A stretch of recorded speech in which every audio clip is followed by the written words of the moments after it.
Et je reçois ce soir Frédéric Lefebvre. Bonsoir. Bonsoir. Député Les Républicains des Français de l'étranger et candidat à la primaire de la droite. Fin du suspense, vous l'avez entendu autour de la manifestation. Alors il y a eu des changements. D'abord, elle a été interdite par la préfecture. Ensuite, on les autorise à manifester en rond, si je puis dire. Votre avis ? Si on avait écouté ce que j'avais proposé, c'est-à-dire un Grenelle de l'emploi, il y a plus d'1 an, on aurait évité, parce que ça, c'est la fin de l'histoire, j'espère. Parce que les atermoiements sur la loi El Khomri, les allers-retours, beaucoup de temps perdu. Moi, je suis loin de la France souvent, vous le savez. Là, je reviens d'Israël.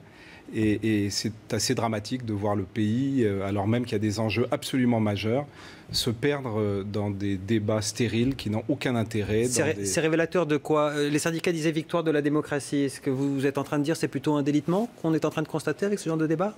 C'est une forme de dislocation de notre démocratie, au contraire, qui n'a plus vraiment de sens, avec des gens qui se battent pour faire des coups, avec des hommes et des femmes politiques souvent dans le débat qui eux-mêmes essayent d'occuper le terrain, alors qu'en réalité, les Français, je peux vous dire, ça fait aujourd'hui 4 mois que je me suis engagé dans un Tour de France.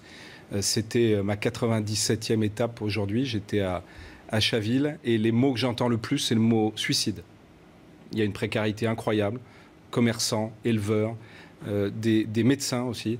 Et quand je vois tous ces Français, cette France mondiale abandonnée ou cette France provinciale abandonnée, et que je vois pendant ce temps-là, à Paris, un pouvoir qui est auto-centré, qui est technocratique, qui est politisé, se détourner des vrais problèmes des Français, je me dis qu'il est temps de changer beaucoup de choses.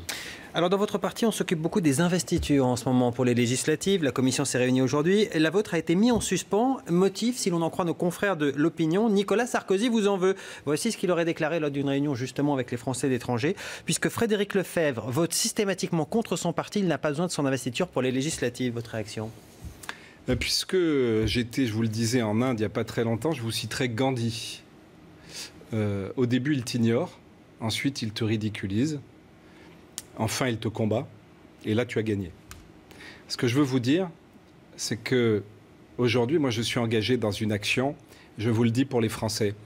On me reproche, par exemple, d'avoir voté le CICE. C'est vrai, j'étais le seul député UMP à l'époque à le faire. Et Dieu sait pas seulement la loi Macron. Et Dieu vous sait vouliez voter la loi travail. Bon, et Dieu sait qu'aujourd'hui, sur le CICE, je rencontre un nombre de Français importants, d'acteurs économiques qui me remercient. De la même façon, vous l'avez dit sur la loi Macron. Je l'ai votée en grande partie, mais nous étions un certain nombre. Pourquoi est-ce que je suis le seul aujourd'hui désigné à la vindicte de ma famille politique? Pourquoi alors? De la même façon, sur la loi El Khomri, il y avait eu plusieurs appels. J'en avais signé un avec le président du groupe centriste, Nathalie Kosciusko-Morizet, avec une trentaine de parlementaires. Et la censure aussi, que vous avez refusé de voter alors qu'elle était déposée par votre parti. Non, non, j'ai voté la censure. Ouais. Il y a une règle très précise pour moi. J'ai toujours respecté cette règle. C'est que la censure contre un gouvernement, à partir du moment où c'est la globalité de la politique du gouvernement, je le vote. Mais non, simplement, vous savez, moi, je veux simplement dire, parce que visiblement, ça a l'air d'interroger un certain nombre de gens, que moi, je suis un homme de droite. Mais je suis un homme de droite déterminé et ouvert. Et je voudrais que ma famille politique soit fidèle à son histoire passée, son histoire récente. Son histoire passée, c'est le gaullisme et le général de Gaulle qui a appelé à dépasser les clivages, les centristes qui appelaient à les gommer. Et finalement, l'UMP des Républicains, c'est le rassemblement de tout ça. Mais l'histoire récente, avec Nicolas Sarkozy, en 2007, en 2007, il a eu besoin de moi. Et vous étiez auprès de lui, vous étiez un de ses plus fidèles lieutenants. Il a eu besoin de moi pour dessiner et organiser l'ouverture à gauche. Vous dites quoi aujourd'hui ? Et pourquoi aujourd'hui on me reprocherait ce que nous défendions ensemble en 2007 ? Il a tourné le dos à cette ligne.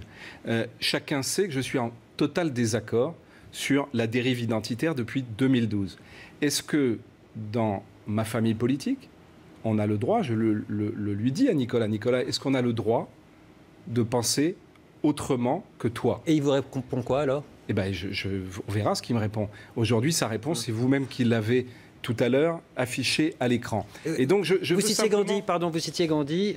C'est assez dur pour votre ancien ami, votre ancien compagnon de route. Ça veut dire que vous le connaissez tellement bien que vous savez que c'est ça aujourd'hui ? C'est ça, sa façon de procéder, ce que vous venez de dire tout à l'heure, justement ?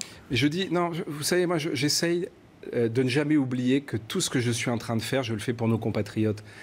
Quand je dis que je vais voter la loi Macron, pourquoi est-ce que je le dis ?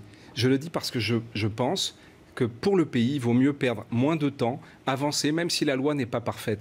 Et je pense qu'il faut s'additionner. Et je pense que la France crève de ces blocages permanents de la gauche par la droite, de la droite par la gauche. Pourquoi est-ce que... Je vais vous donner un exemple très précis. Pardon, parce qu'il y a une question que ceux de votre camp se posent. Je vous cite une autre phrase de Nicolas Sarkozy, c'est ce soir. Hein. Il dit ceux qui continuent aujourd'hui à taper sur leur camp, ils prennent des risques parce que nos électeurs n'aiment pas ça. Je leur conseille à ceux qui veulent diviser notre camp de s'occuper et de dénoncer les erreurs de la gauche et les dangers de l'extrême droite. On a le sentiment qu'il s'adresse un petit peu à vous. Vous êtes, cette analyse, vous la connaissez ? Vous l'avez déjà entendu en 2007. Vous étiez même celui qui portait cette parole-là en 2007 à ses côtés. Je veux vous dire avec beaucoup de force que quand je vote la loi Macron, je le fais pour les gens, je le fais pour les citoyens, je le fais pour les acteurs. Quand par contre, alors que nous nous sommes opposés, la très grande majorité de ma famille politique, sur un texte qui est un texte très récent, soutenu par le gouvernement et par le président de la République, pour réorganiser l'élection présidentielle. C'était un texte que j'ai combattu. Ce texte, il a été voté par une vingtaine de députés des Républicains. Et sur la vingtaine de députés des Républicains, il y en avait 6 ou 7 qui sont très proches de Nicolas Sarkozy et qui sont dans la direction de ma famille politique. Pourquoi est-ce que... Frédéric Lefebvre. Non, pardonnez-moi. Pourquoi est-ce que voter un texte gouvernemental, quand c'est bon pour les Français... ce serait, et bon pour le pays, quoi, il est devenu sectaire, Nicolas Sarkozy, ce serait condamnable, alors que quand c'est pour défendre ces histoires de partis, voire de parti pris, ce serait dans ce cas-là acceptable. Il est devenu sectaire alors, Nicolas Sarkozy ? C'est plus le Nicolas Sarkozy que vous aviez connu, que vous aviez défendu ? Moi, j'ai aucune envie de rentrer dans tout ça. Moi, je suis aujourd'hui bien décidé à continuer sur une route... Si vous n'avez pas l'investiture, vous faites quoi, par exemple ? Pour l'instant, c'est suspendu.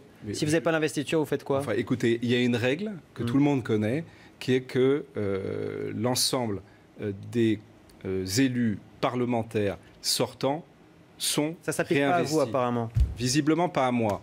Je serai le seul. Je serai le seul à subir cette règle. Moi, je veux être le porte-parole de la France abandonnée, je vous l'ai dit.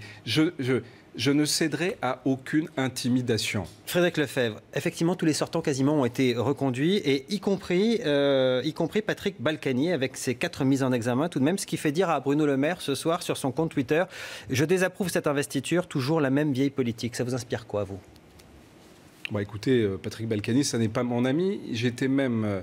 il soutenait son frère qui était candidat contre moi dans ma propre circonscription. C'est pas la question. Est-ce que c'est bien pour le parti ? C'est ma réponse. Est-ce que c'est bien pour le parti ? Et c'est pas à moi qu'il faut... Est-ce que c'est la politique que vous souhaitez voir pour l'avenir et pour votre parti ? Posez la question au président de ma famille politique. Non, en l'occurrence, c'est à vous que je la pose ce soir. Pourquoi vous voulez pas ça ? C'est dangereux de parler de Patrick Balkany quand on attend son investiture ? Écoutez, est-ce que vous avez l'impression que je ne dis pas ce que je pense ? Alors allez-y, si je vous pose la question, qu'est-ce que vous en pensez ? C'est bien ou c'est pas bien pour le parti ? Mais tout le monde voit bien que ça n'est pas bien. Vous voyez les commentaires tous les jours.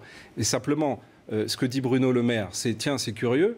Pour Frédéric Lefebvre, on prend cette décision de geler, alors que pour Patrick Balkany, on explique que le principe, c'est que les candidats sortants sont réinvestis. Mais c'est pas à moi qu'il faut poser la question. C'est pas à moi. Dernière question. Demain, le Brexit. Quel que soit le résultat du vote, il faut repenser l'Europe, comme l'a dit aussi Nicolas Sarkozy et François Hollande, peut-être aujourd'hui d'ailleurs. J'étais à Londres il y a quelques jours. J'ai rencontré beaucoup de nos compatriotes dans tous les secteurs d'activité. Il y a évidemment une immense inquiétude. Et quelle que soit d'ailleurs la décision qui sera prise, et quelle que soit la puissance de la décision, il y aura des conséquences, notamment parce que Boris Johnson, l'ancien maire de Londres, qui pendant 8 ans nous a expliqué « venez à Londres », et qui maintenant, simplement parce qu'il veut prendre la place de David Cameron, explique c'est terrible pour l'identité britannique, cette immigration. Voilà, c'est cette politique-là que ne veulent plus les citoyens, pas plus en Angleterre qu'ici en France. Et moi, je voudrais que les politiques, au lieu d'être des suiveurs, suivent les peurs, qu'on trace la route. C'est ce que je voudrais faire. Je voudrais qu'on change de paradigme. Et je voudrais que ma famille politique soit à la hauteur. Merci Frédéric Lefebvre d'être venu répondre à nos questions ce soir. Vous restez avec nous à suivre la météo. Et puis on revient justement sur ces questions autour du Brexit juste après. À tout de suite.